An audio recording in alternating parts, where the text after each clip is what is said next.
Welcome to one of the most unsettling cases ever recorded in Alabama history. Before we begin, feel free to leave in the comments where you're watching from and the exact time you're listening to this narration. We are curious to know which places and what hours of the day or night these documented stories reach. In the fall of 1851, the county records of Montgomery, Alabama, noted something unusual. The widow Elizabeth Caldwell's plantation produced a harvest almost one-third larger than any other nearby, even though she had fewer field workers than surrounding estates. This brief remark in the magistrate's notes might have remained forgotten, buried in courthouse archives, if not for what happened during the winter that followed. One short line in the county ledger read, "Inquiry requested into strange activity at Willow Creek Plantation. Request denied for lack of cause." No further details were included. No later investigation was ever recorded. The Caldwell property stood about 15 miles outside Montgomery, set close to a bend in the Alabama River, where the water moved slow and shallow. The main house had been built in 1798, one of the earliest grand estates in the newly organized territory. By 1850, the three-story, white-columned mansion had slipped into quiet decay. Ivy crawled up the eastern wall, and the paint on the shutters had begun to peel. What made Willow Creek different from other plantations was not its design, but its owner. Elizabeth Caldwell became the sole mistress of the estate at only 27, after her husband Thomas died suddenly of what was listed as brain fever in the spring of 1849. The couple had no children. Those familiar with them remembered Thomas as a strict and ruthless plantation master, known for his severe treatment of the 53 enslaved people who worked his cotton fields. Elizabeth, on the other hand, had been nearly invisible during the marriage, a pale, quiet woman who rarely attended social gatherings and was said to spend much of her time in the plantation's large library. After Thomas's death, other plantation owners expected the young widow to sell the property or at least bring in a new overseer. She did neither. Instead, according to 1850 tax records, she reduced the enslaved population to 38, selling 15 men to a plantation farther south. The remaining workers were mostly women, children, and elderly men. Despite this dramatic reduction, the plantation's production did not fall. In fact, shipping manifests from the Montgomery dock show that cotton yields actually rose by 20% in the first year after Thomas's death. Montgomery society mostly ignored Elizabeth. She attended church rarely, declined invitations to teas and gatherings, and was described by those who briefly met her as plain, cold, and withdrawn. The minister's wife wrote in a letter to her sister that Elizabeth's manner had noticeably changed after the death of her husband. "She carries herself differently now," Margaret Holcomb wrote. "There is something in her eyes that was not there before, some kind of certainty or perhaps something colder." What truly happened at Willow Creek Plantation between 1849 and 1851 is still uncertain. It has been pieced together only from scattered records, private letters, and one extremely important document, the Journal of Dr. Samuel Whitaker. This journal was found in 1963 during the renovation of what used to be his medical office in downtown Montgomery. According to Whitaker's writings, he was called to Willow Creek on December 12, 1850, to assist with what Elizabeth described as a matter needing medical discretion. Whitaker, who had served as Thomas Caldwell's physician as well, recorded his surprise when he arrived at the plantation. The estate was in perfect order. The house was spotless, even though Elizabeth had dismissed half of the household staff. "The widow Caldwell appears changed," he wrote. "Where she once seemed timid and nervous, she now shows a calm authority unusual for a woman in her position." His entries became more troubling over time. He explained that Elizabeth asked him for medical supplies to treat injuries of a serious nature, yet she refused to let him examine any of the injured people directly. She claimed several field hands had been hurt in a farm accident, but insisted that she would treat them personally if he simply provided instructions. Whitaker noted that the items she requested, splints, bandages, laudanum, poultices for infection, suggested wounds far worse than normal field incidents would create. On his third visit, Whitaker was asked to wait in Elizabeth's study. While she prepared the remedies, he noticed a cool draft coming from behind a tall bookcase. Curious, he examined it and discovered that the entire shelf could be moved aside, revealing a narrow staircase going beneath the house. Before he could look further, Elizabeth returned. The expression that crossed her face when she saw him near the bookcase, he wrote, is something I will never forget. For a brief instant, I feared she might harm me. The next journal entry, dated January 18, 1851, contains only a short note. I have made a terrible mistake. God forgive what I now understand, and have been persuaded never to reveal about Willow Creek. Physical evidence adds another layer. In 1967, during a structural review of the surviving foundation, researchers uncovered an extensive network of underground rooms below the mansion, rooms that did not appear on any original building plans. According to the report filed by historian Martin Granger, the spaces showed signs of long-term habitation, including makeshift beds, cooking setups, and a clever ventilation system that allowed smoke to escape without being seen above ground. Most remarkable was a narrow tunnel leading from these underground rooms to the riverbank, hidden by thick willow roots and underbrush. Anyone using the tunnel could enter or leave the property without being noticed. The 1850 census recorded 38 enslaved individuals at Willow Creek, but cotton shipping records show that the harvest produced would normally require at least 60 workers. This discrepancy was first noted by a tax assessor named James Hargrove, who made an unannounced visit in February 1851. His official report claimed everything was normal. He recorded 37 workers. The census had dropped by one due to a recent death, and stated that Elizabeth was managing surprisingly well. But a personal letter he wrote to his brother later told a different story. I cannot shake the strangeness of Willow Creek, he wrote. The fields were perfectly kept, yet I saw no more than 20 people working during the day. The numbers do not match the results. He described the workers' odd behavior. He said they moved in perfect coordination, almost as if performing a rehearsed routine. None would meet his gaze. When he questioned one woman, she kept her eyes on the ground and said, "Mistress takes good care of those who work hard." The way she stressed the word "those," he wrote, disturbed him deeply. Hargrove ended his letter by saying, I do not believe I witnessed the full operation of Willow Creek. Something is hidden there, perhaps beneath the surface. He requested permission for another investigation, though he doubted it would ever be allowed. He was correct. No further inquiry took place.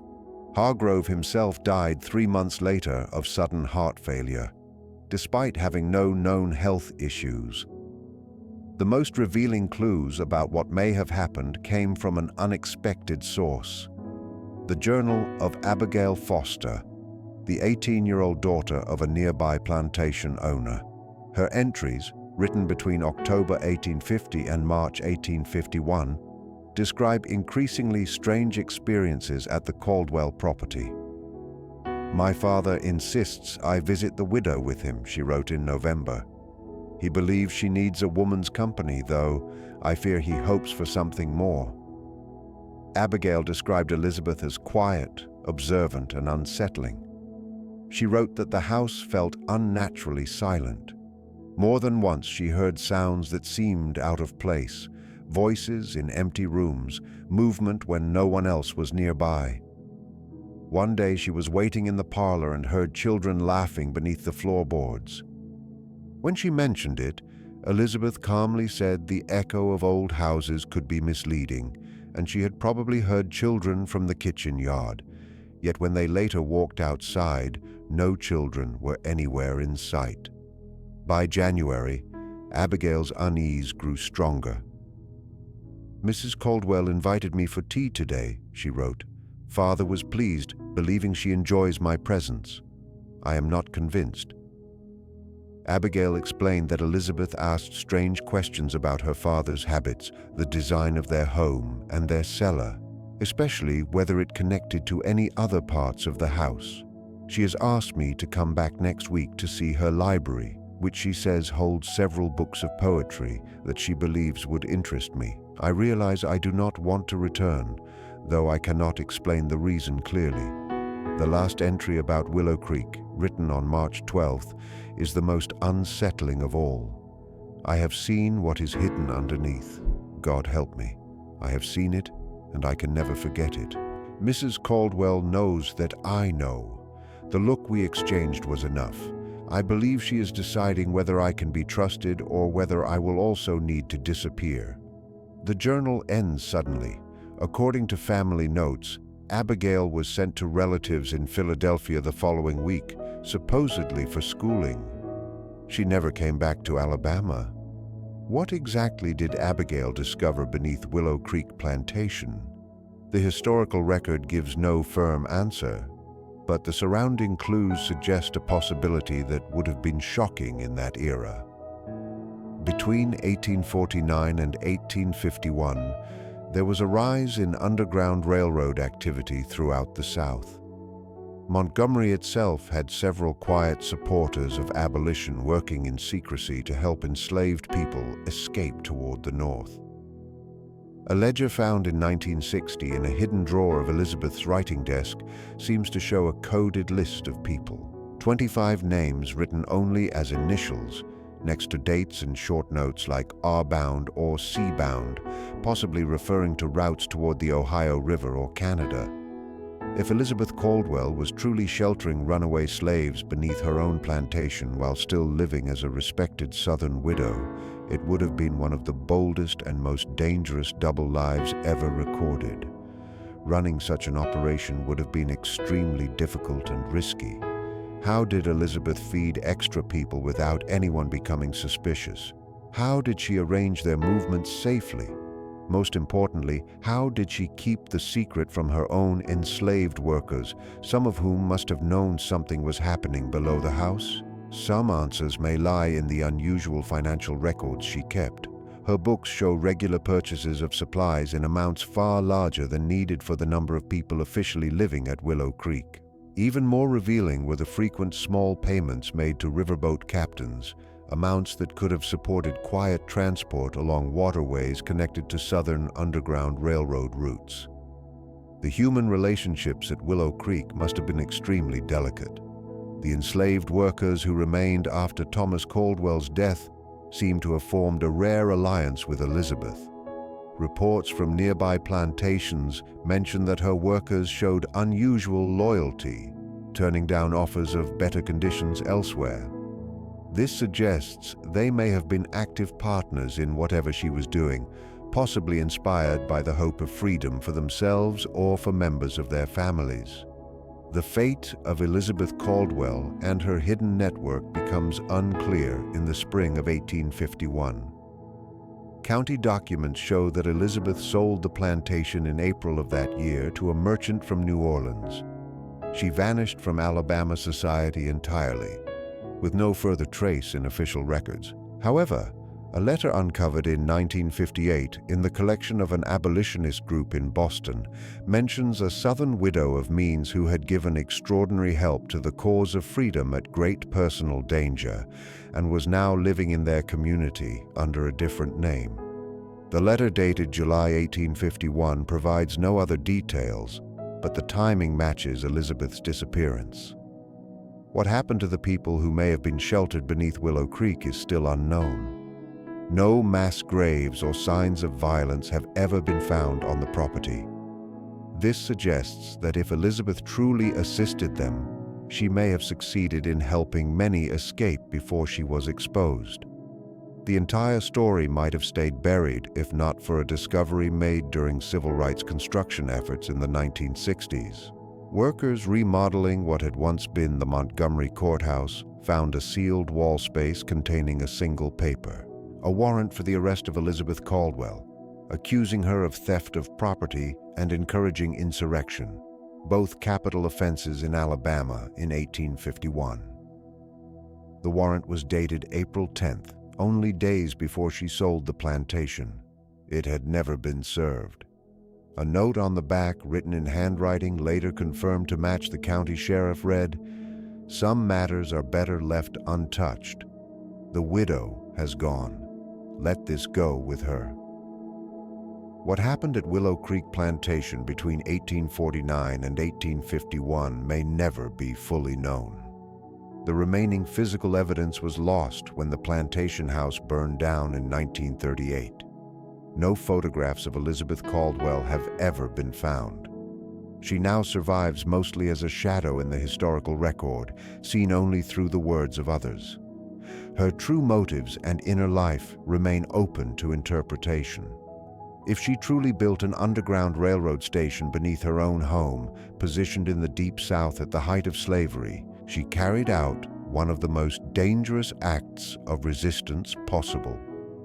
The psychological burden of living one life in public while hiding another beneath her home, knowing that discovery meant certain death, would have been immense. Few could withstand such constant fear. In 1969, historian Rebecca Thornton interviewed descendants of families once enslaved in Montgomery County. One elderly woman whose great-great-grandmother had lived on a plantation near Willow Creek repeated a story handed down through her family. "My great-great-grandmother spoke of the White Witch of Willow Creek.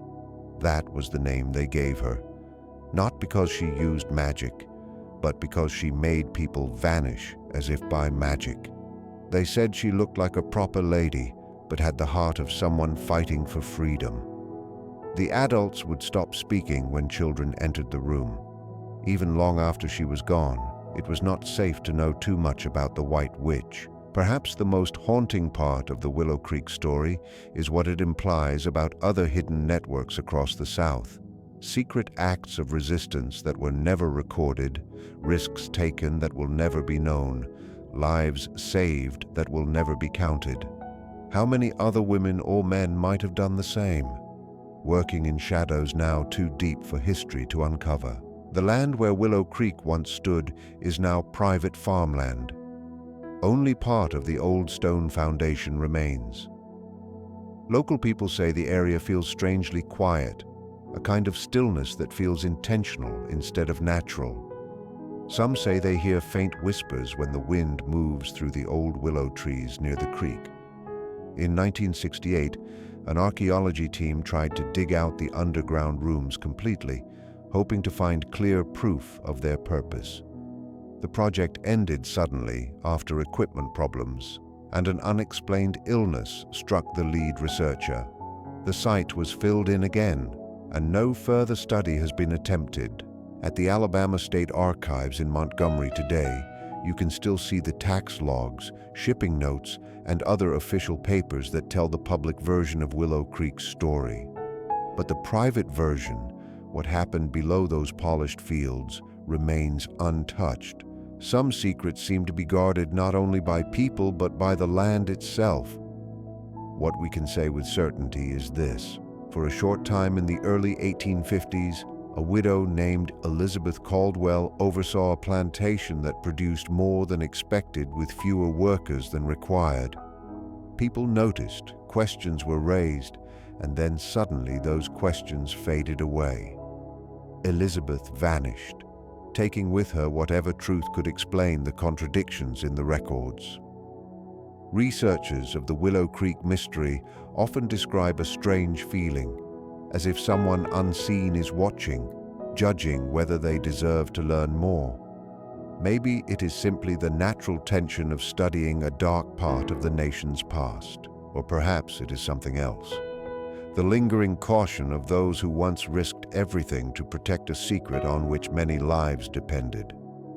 In the final entry by Dr. Whitaker before he stopped mentioning Willow Creek entirely, he wrote, "Some truths are too dangerous to write down.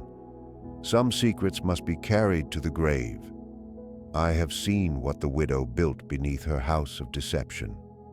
May God and history judge her more kindly than her own time would. The Alabama River still flows past the land where Willow Creek once stood. Its waters, like time, wash away the evidence of what happened along its banks. But sometimes when the current slows, fragments rise again, small reminders that beneath the smooth surface of history are countless hidden stories waiting for someone willing to bring them into the light." In 1958, a land survey done before the construction of a highway near the former Willow Creek property uncovered something unexpected. About half a mile from the original foundation, workers found a series of small stone markers set in a pattern that made little sense until viewed from the air. Aerial photos showed that the stones formed a perfect arrow pointing north. Each stone had a single carved letter, and together they spelled follow. The find might have been dismissed as coincidence if not for what was discovered under the last stone. Buried about 3 feet underground was a metal box holding one item, a hand-drawn map of hidden waterways linking the Alabama River to tributaries stretching north toward Tennessee.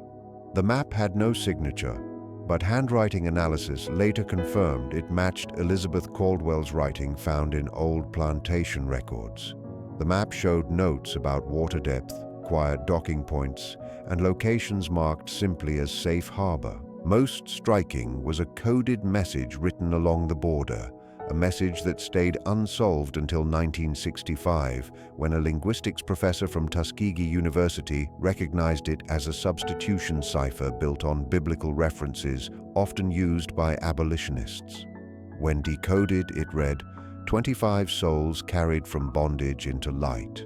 More will come." The river remembers what people prefer to forget.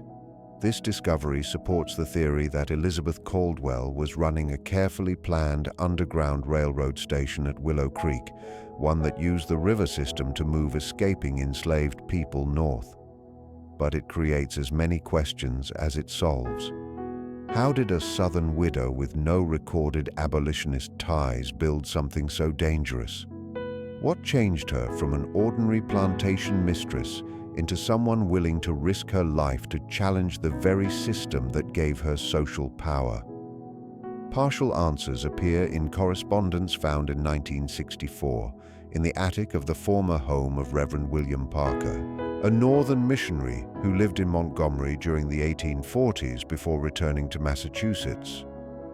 Among Parker's stored papers was a letter addressed simply to E, suggesting Elizabeth may have held abolitionist beliefs long before her husband's death. "Your position remains uniquely valuable," Parker wrote in 1847. "Continue as you have been, watching everything while pretending to notice nothing. The time for direct action will come. Patience in the service of righteousness is no sin." This letter suggests Elizabeth may have been connected to an abolitionist network years before she began harboring escapees, possibly gathering information about slave catchers or plantation security across the region. If this is true, her husband's death may not have been a turning point, but a chance to expand work she had already begun. Dr. Whitaker's journal offers another clue about Elizabeth's shift. In an entry dated 3 months before his first recorded visit to Willow Creek after Thomas's death, he wrote that he treated Elizabeth for injuries matching domestic abuse. "Mrs. C again shows bruising on her face and arms," he noted. "As before, she claims she fell down the stairs. I doubt this, but it is not considered my place to question a husband's rule in his home." This suggests Elizabeth may have had personal reasons to despise Southern power structures beyond her moral concern about slavery. The complexity of what Elizabeth seems to have achieved becomes even more remarkable when viewed completely. Operating an underground railroad station anywhere in the South was extremely dangerous. Doing so as a widow running a working plantation alone required almost impossible courage and planning. How did she balance the daily work of the plantation with the hidden movement of escapees? Archaeological evidence suggests the underground rooms could hold at least 20 people at one time. Feeding, caring for, and eventually moving that many fugitives while maintaining a believable appearance above ground would have required extraordinary organization. Part of the explanation may lie in who Elizabeth chose to keep at Willow Creek after selling some enslaved workers. Records show she kept mostly family groups instead of individuals picked only for field labor, as most plantation owners would do. This suggests she may have been choosing people she trusted to help keep her secret, especially those with relatives already sold away who might attempt escape from other plantations. The list of Elizabeth's purchases after her husband's death gives another clue. She bought far more medical supplies, large stores of preserved foods, and fabric suitable for travel clothing. She also purchased several books about riverboat navigation and regional maps, unusual reading for a plantation mistress. Most telling is that she shifted much of Willow Creek's cotton production to food crops within 6 months of taking control. Records show more potatoes, corn, and beans, foods that store easily and could feed many people without raising suspicion. Neighbors noticed this change, but wrote it off as a woman's poor understanding of agriculture rather than recognizing it as strategy. The fate of the people Elizabeth reportedly helped is still mostly unknown. Underground railroad work was deliberately divided so each conductor knew only enough information to move people to the next point. But a rare document found in 1962 in Canadian archives gives a hint. A church registry in a settlement of formerly enslaved families in Ontario lists 3 families who arrived in 1851 with a note beside their names, delivered by the River Widow. If this refers to Elizabeth Caldwell, it shows that at least some of those she guided reached safety. The human cost of her actions stretched far beyond Willow Creek itself. In 1852, 1 year after Elizabeth disappeared from Alabama, 4 enslaved men from nearby plantations were hanged for supposedly planning an escape. Court notes show their questioning included references to underground rooms and the widow's operation. Whether they had any real connection is unknown, but the timing suggests someone was searching for answers. What happened to Elizabeth Caldwell in the end remains uncertain. One woman matching her description appears in Boston records in 1852 under the name Elizabeth Rivers, a surname possibly chosen with symbolic meaning. This Elizabeth was known for quiet charity work with fugitive aid groups, but she lived a private life. She never remarried, rarely allowed photographs, and left almost no personal documents when she died in 1874. A different theory emerged in 1966 when a historian found shipping logs showing a woman named Elizabeth Caldwell boarding a ship bound for England in June 1851 from a Virginia port. She traveled alone with 6 trunks. Whether this was the same woman cannot be proven, though the dates match her disappearance. Another possibility comes from oral histories shared by descendants of enslaved people in the Montgomery area. Several families passed down stories about a white woman who abandoned wealth and lived among free black communities in the northern states under a new name. These stories describe a woman who taught reading and writing in secret, who learned how to vanish when slave catchers appeared, and who carried a map of freedom in her memory. The underground rooms themselves gave one last haunting clue. During the short 1968 archaeological dig before the project was halted, researchers found carvings on the limestone wall of what looked like a sleeping chamber. The carving showed a rough tree with 25 notches in its trunk. Beneath it, in different handwriting, were the words, "Remember us." Whether this was left by someone passing through or by Elizabeth herself remains unknown, but someone wanted the story to survive. Beneath the shining surface of Southern gentility, resistance lived. people risked everything, lives changed. In 1959, during the early civil rights years, a 96-year-old woman named Sarah Johnson shared memories from her grandmother, who had been enslaved in Alabama before freedom came. Sarah repeated a story passed down for generations. My grandmother told about a white lady who had eyes that could see in the dark. That's how she led people through the tunnels when there was no light at all. She said the lady had been one thing on the outside and another on the inside for so many years that sometimes even she forgot which one was real. But the people she helped, they knew. They knew her true self.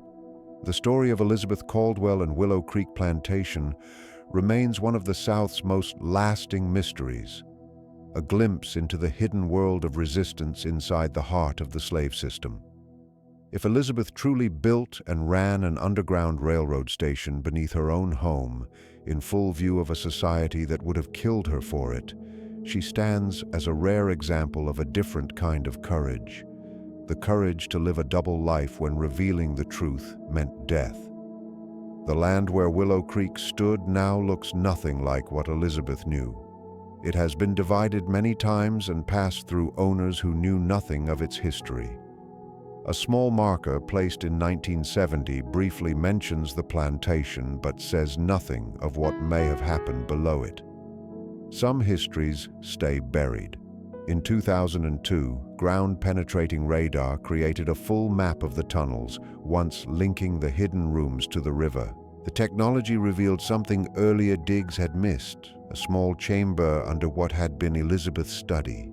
Inside this room, sealed since the 1800s, investigators found a single object, a woman's gold wedding ring with the words, "Until all are free," engraved inside. The ring now sits in the Alabama History Museum with a plain label that reads, "Artifact from Willow Creek Plantation. Owner unknown." Those who study the Underground Railroad often say its history is built on silences. The work required secrecy, so its people left few records. What we know of Elizabeth Caldwell comes from fragments, faint evidence, and rare objects that survived attempts to erase the past. Maybe this is fitting. The true measure of her work, if the evidence is correct, lies not in what was recorded, but in what never appeared in the record at all. No large capture at Willow Creek, no discovery of tunnels full of escapees, no execution of a plantation mistress turned rescuer. The lack of these events may be the clearest proof of her success. The final piece of the Willow Creek story resurfaced in 1968 when a descendant of Dr. Samuel Whitaker found a false bottom in an old family desk. Hidden inside was a sealed letter addressed to whoever seeks the truth of Willow Creek. The letter, dated August 18, 1865, months after the Civil War ended, read in part, "I have carried the weight of silence for 14 years. Now that slavery is finally gone, I feel I may write what I saw without endangering anyone, though I will hide this letter until long after my death." What Elizabeth Caldwell created under her plantation was nothing short of remarkable, a place of safety in the darkest circumstances. I treated 25 souls in her hidden rooms between 1849 and 1851. Some were injured from their escape, others were sick from their long journey. All carried deeper wounds that medicine could not heal. Elizabeth worked with careful precision. Each person stayed only as long as needed, usually 3 to 7 days, before being moved north by river or land. She kept detailed records in a code I never fully understood and burned them after each safe departure. The enslaved people who remained at Willow Creek were not blind to her actions. They were active partners, each with a role in keeping the truth hidden while the real work took place below. She gave them a choice after her husband's death: help her and gain help for their own future escape, or be sold. Not one chose to leave. I do not know what became of her after she sold Willow Creek. I know only that she left with enough medical supplies to suggest she meant to continue her work somewhere else. I often wonder if she found peace or if her double life became so deeply part of her that she could never fully return to being one person again.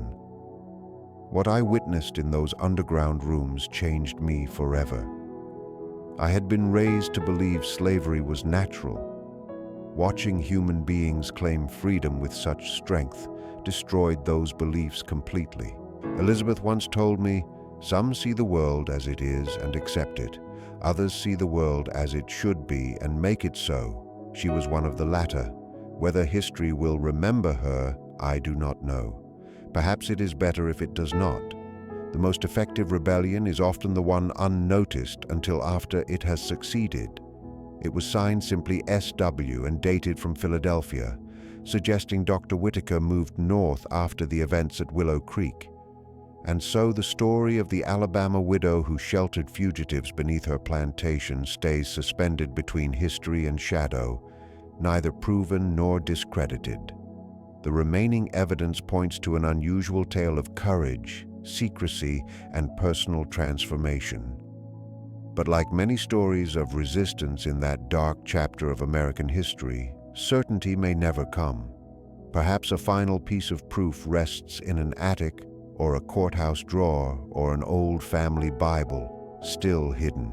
Until it appears, Elizabeth Caldwell remains a ghost at the edge of history, her real life known only through fragments, whispers, and the haunting possibility of what she achieved.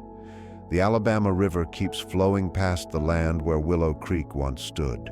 Its waters have washed away almost all physical signs of what happened there. Yet some stories, once set loose in the current of history, refuse to disappear. They rise again over time, reminding us that beneath the official story of our past lie countless hidden accounts of bravery, struggle, and the human will to be free.